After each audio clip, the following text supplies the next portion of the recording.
podcast vous est présenté avec la participation de la boutique No Watch.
Just want something to have more time in my hand than hours in the day.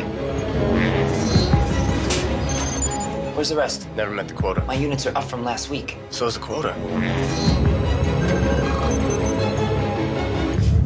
2 hours. It's always been an hour. Now it's 2. Price went up. It's a 2-hour walk. I have an hour and a half. Then you better run.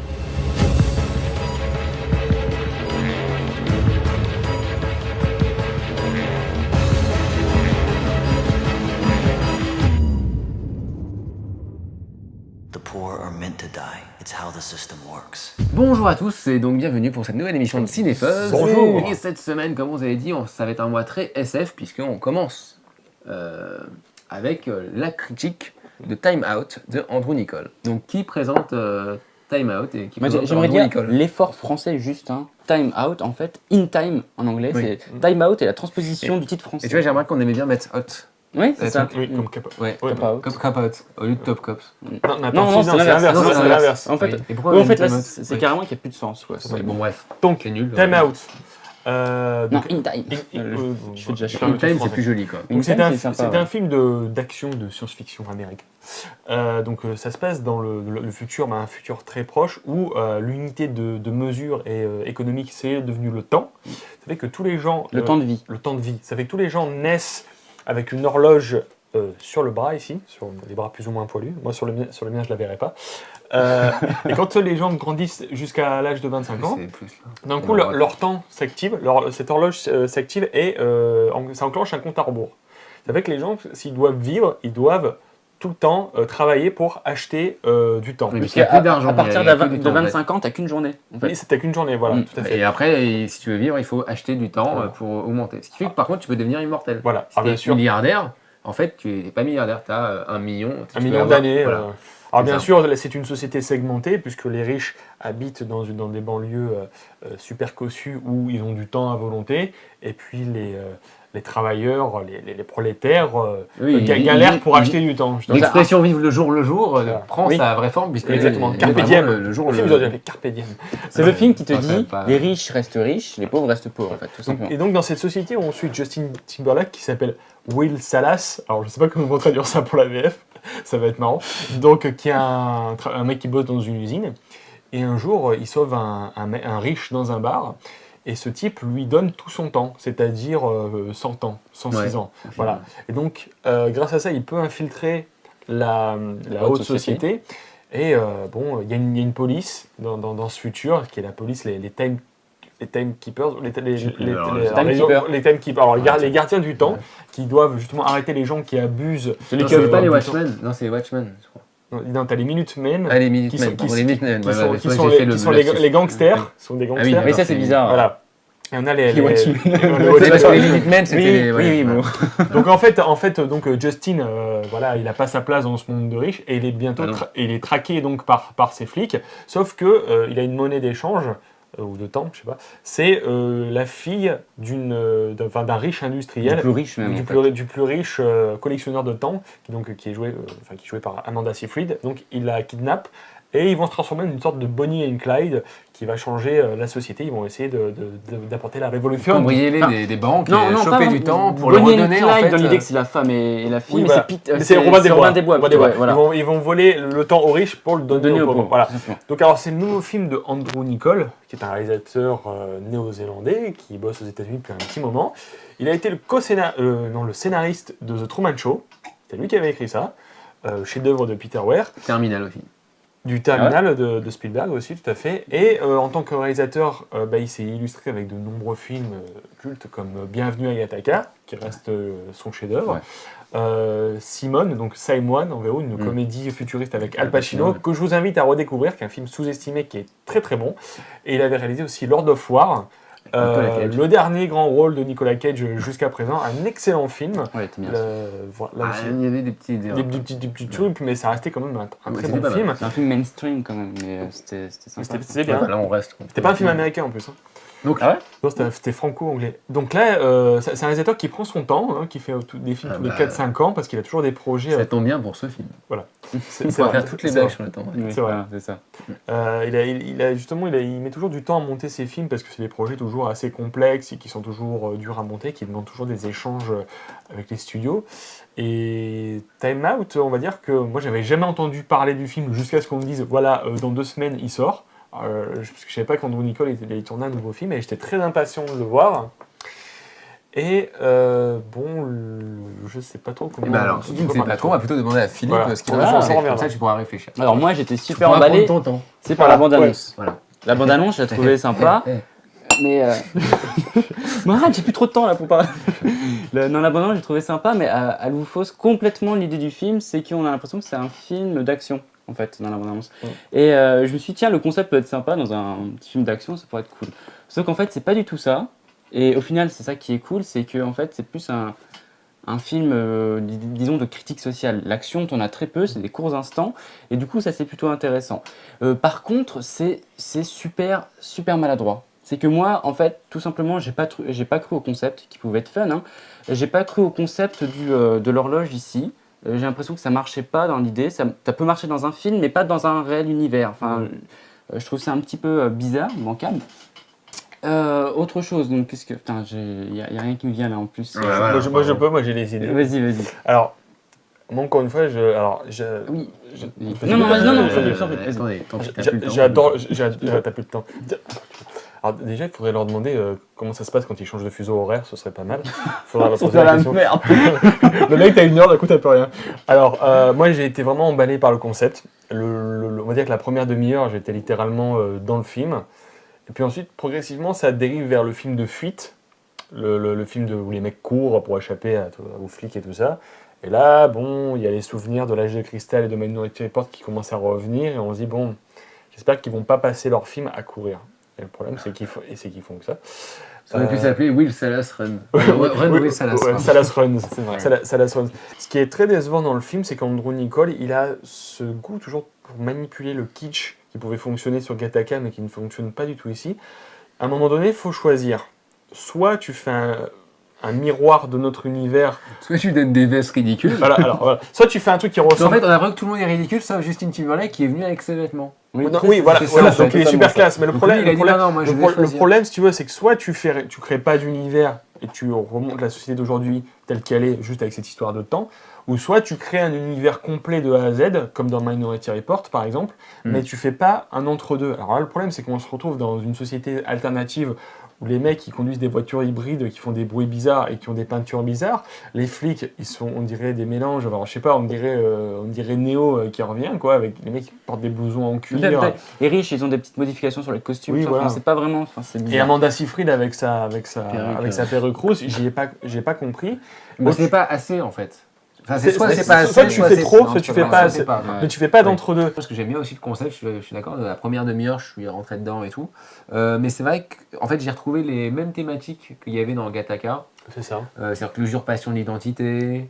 Et j'ai trouvé que c'était le concept de base, contrairement à toi, j'ai trouvé qu'il était vachement intéressant. Mais le concept, Mais j'ai dit même qu'il était le- intéressant. C'est Enfin, très la très bon, après. métaphore, en fait, est super intéressante parce que on fait il y a un retour au cinéma SF, mais plus extraterrestre, etc. Et c'était bien avec cette idée de faire une espèce de Parabole. nouvelle parabole, c'est que la parabole sociale marche très bien. C'est la crise ici. L'idée en fait, le temps, c'est de l'argent, quoi. C'est l'expression qui. Mais tout ça, c'est semble, génial. ça semble ridicule, Même mais ça marche. De montrer que les riches font tout pour que les pauvres restent Voilà. pauvres, etc. Ça, c'est Vous avez- excellent, bien sûr. Il joue vraiment sur l'idée que c'est de l'action. Enfin, c'est des actions, ce que je veux dire. C'est comme des actions. C'est comme s'ils étaient en bourse. Les c'est du policiers bien. ont en fait un tableau qui ressemble on dirait qu'ils sont au CAC 40 en fait. C'est ça. Et ce qui est génial, c'est qu'ils expliquent qu'ils baissent l'argent en fonction de là où t'es. Donc en gros, ils font tuer des gens, les pauvres, pour que les riches puissent avoir assez de temps. Et ce qui est génial aussi, c'est quand ils essayent de rentrer la première fois dans la cité, tu te rends compte que les pauvres peuvent pas y rentrer parce qu'il faut payer plusieurs péages et que c'est déjà trop cher et qu'en gros tu utilises toute ta vie si tu n'as pas assez d'argent. Tout ça, tout le potentiel est génial, mais pourquoi l'avoir fait dans un film d'action ?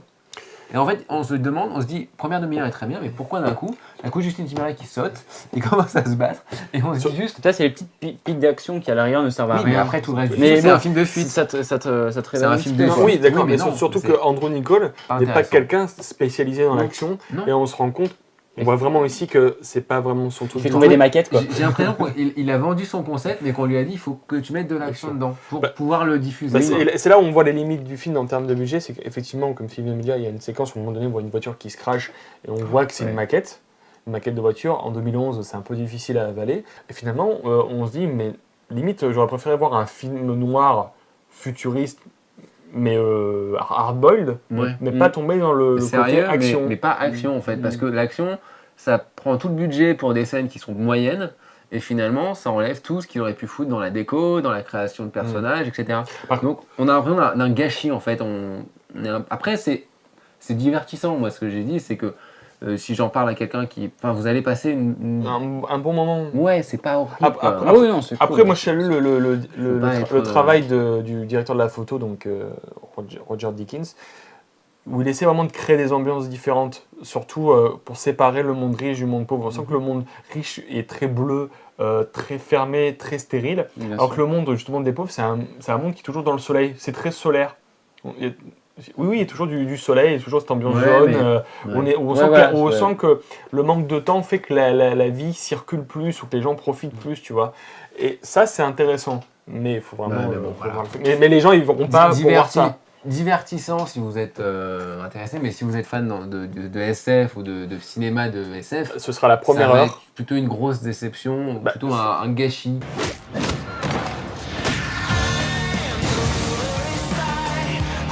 Come on, help yourselves. Take the time, it's free. Where did you get that? We can't have 1,000 years in the wrong hands. It could cripple the system. I will stop him. The problem is, everybody wants to live forever. We're not meant to live forever.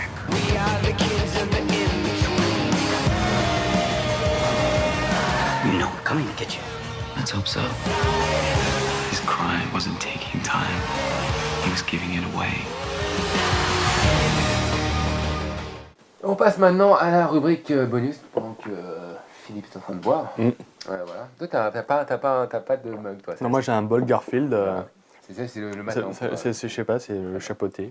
Donc bonus, pour une fois, on n'a pas parlé de film. Alors, un truc qui n'a rien à voir avec Time Out. Encore que, on pourrait dire The Island était un film de SF, et vu qu'on va parler de Michael Bay, car il y a quelques jours, des Américains ont sorti une série de statistiques, je vous mettrai les références dans l'émission, sur, on va dire, le nombre d'explosions proportionnel au nombre de box-office de Michael Bay. Donc on va vous diffuser les graphiques durant Les statistiques. longtemps. En gros, si vous en foutez de Michael Bay, mais. Oui, mais non, de l'an bien. 1042. bon, Mais bah, voilà. la preuve que pour tous les détracteurs de Michael Bay, on va dire que- C'est une formule qui marche. voilà. Il y a une formule Si B. vous pensez si vous parlez de ces graphiques, toi par exemple tu as vu, on remarque quoi? Alors. Analysons les graphiques comme des mecs qui analysent des trucs. et- L'ancien financier parle. Ouais. Alors écoutez, Alors attends, ça c'est. Alors on remarque, alors chose très excellente, plus il y a d'explosions, plus au box-office ça marche. Ouais. Et ça c'est et fort. on remarque qu'il y a quand même une grosse baisse, une grosse crise à un moment de The Island où il a voulu. Être un petit peu plus intelligent. Être un peu plus intelligent. Voilà. Bref, il a essayé. hein. Et donc c'est assez impressionnant. Ah, The Island c'était cool. Donc mais on voit quand même genre, que le ça- film qui a le plus marché c'est Transformers 3, Mm. qui vient de sortir en DVD d'ailleurs. Plus d'1 milliard de dollars de recettes mondiales. Voilà. Ouais, En bon, tout, C'est indécent. après, non, tu vois le. la promotion de taré qu'il y a derrière, les jouets, etc. Tu vois que du Transformers 3 depuis. Non, mais attends, tu vois quand même des chiffres. Plus ça pète, plus ça marche. Ah bah oui, Il y a quand même un truc. C'est vrai qu'on atteint un premier pic Bien sûr, plus- avec Pearl Harbor en 2001, Ouais, bah, ça fait bien. puisque là il y a tout qui est pété. Et là le deuxième pic, c'était avec Transformers 3. Donc voilà. Et on voit les statistiques, par contre, moi j'ai Voilà. l'impression de voir qu'au niveau de la rentabilité, si on voit la rentabilité, c'est pas aussi proportionnel que ça. C'est-à-dire qu'ils dépensent, ils dépensent beaucoup, mais c'est pas plus ils dépensent, plus ils gagnent. Tu vois. Si on regarde là, tu remarques, finalement, il gagne le plus en termes bah, c'est de- Transformers 3. Alors ce qu'il faut savoir un truc, c'est qu'on dit par exemple, ce qui est très intéressant, ils disent que par exemple le total de ces films en termes de coût, toute son œuvre, ça s'élève à 1 milliard 175 millions de dollars. 1 milliard 175 millions de dollars, tout ce que ces films ont coûté. Et par contre, en termes de recettes, c'est 4 milliards 550 millions et des poussières. T'imagines? Voilà. Rien que grâce à lui, le PIB de Voilà. comment... Donc en termes Ils ont d'explosion, remboursé toute la dette américaine, c'est impressionnant. alors en termes d'explosion, on constate que c'est dans Transformers 2 où il y a le plus d'explosions. Hein, voilà, on voit le graphique en forme de camembert. S'il avait dit dans Transformers 3, je vais me calmer. Il y en a moitié moins. C'est vrai que dans Il y a la Transformers moitié 2, moins, ce qui est quoi. important, ce qui est intéressant, c'est qu'il y a tout qui pète, tout. Bah, moi, il Tous fait les- quand même exploser un désert. Et dans le désert, Ouais. à la fin, dans chaque plan, et il y a un plan toutes les microsecondes, dans chaque plan, il y a une explosion. Moi, je Et il y a des explosions dans les explosions. C'est vrai. C'est qu'à un moment donné, il n'y a plus rien, tu vois plus quoi. Tu fais. Oui, il y a un plan d'heure où ça fait. Pour un feu d'artifice que tu fais, mais. Ah ouais, non, mais C'est comme les doubles feux d'artifice. C'est ça. Bah là, c'est des doubles explosions. Ah ouais. C'est- Donc en fait, ça fait un Le nombre de total. morts, par contre, n'est pas proportionnel, Attends. on voit, mais. Il y a 992 explosions dans tous ces films. Dans tous ces films, dans tous ces films cumulés, tu as 992 explosions. Ça fait presque 1000 Je explosions. pensais qu'il y aurait au moins 1000 explosions rien que dans Transformers 2. Ouais, c'est Ouais, j'ai l'impression que. l'impression. Arrête, on le pousse En pas. fait, parce il qu'il filme, a- il filme la même explosion sur plusieurs Et cartes. Michael Bay aussi, il tue beaucoup de gens. Et c'est dans Transformers 2, décidément, le film de tous les records. Mais c'est son film. C'est son manifeste. Et il tue 206 personnes à l'œil nu. À l'œil nu, voilà. On voit quand on dit, sinon, il faut compter tous les villes qui ont été explosées, genre Paris, je croyais que ça fait exploser 4 Par- fois chez Michael Bay. Par contre, c'est très fort, c'est que dans On est Bad mort beaucoup de fois chez Michael Bay. C'est que dans Bad Boys 2, ce qui est très fort, c'est que vu que les gens qu'on écrase sont déjà morts, puisqu'il y a la scène des cadavres, ça compte pas. Voilà, Ça ne compte pas, c'est ça ça. s'annule. Voilà. Non, très intéressant. Très, Ouais, très. je trouve ça bien. Comme très quoi, ludique. explosion, Ah. plein de pognon. Voilà. C'est. D'ailleurs, fais des explosions un petit peu. En Et c'était ce post-prod qui dans- manque dans, c'était ce qui manque dans Time Out, tu vois. C'est vrai que ce serait pas mal, genre, des explosions inutiles, genre un mec tombe. Bah Dans Time Out. Non, mais tu vois, dans Time Out, ce qui m'a fait chier, c'est quand ils meurent, ils explosent pas. Non. Ils font. Hmm. Et tu te dis, mais ils auraient dû. S'ils avaient explosé, Michael Bay les aurait fait exploser. Par contre, Michael Bay, il aurait fait une double explosion. Tu vois, par ça contre aurait été moi, pas moi, tranquille. j'ai vu un mec sur un site Voilà. qui s'appelle Cinémassacre qui a fait le compte des explosions dans un film des années 70 qui s'appelle Super Inframan. Et il constate que tout explose. C'est vrai, c'est Et il vrai fait une succession de boum en fait. C'est-à-dire ça lui fait boum, boum, boum. Les mecs tombent, boum. Voilà. C'est vrai. Et voilà, il faudrait faire un jour une spéciale sur les films combustibles, vous savez, sur les films qui font tout péter pour rien quoi. Oui, bah, on pourrait réfléchir. Bon, sinon, on va juste se donner rendez-vous la semaine prochaine Tout à fait. pour reparler de science-fiction, si je me trompe pas. Voilà, Tout à fait. voilà, à la Allez, semaine prochaine. À la prochaine. À la prochaine.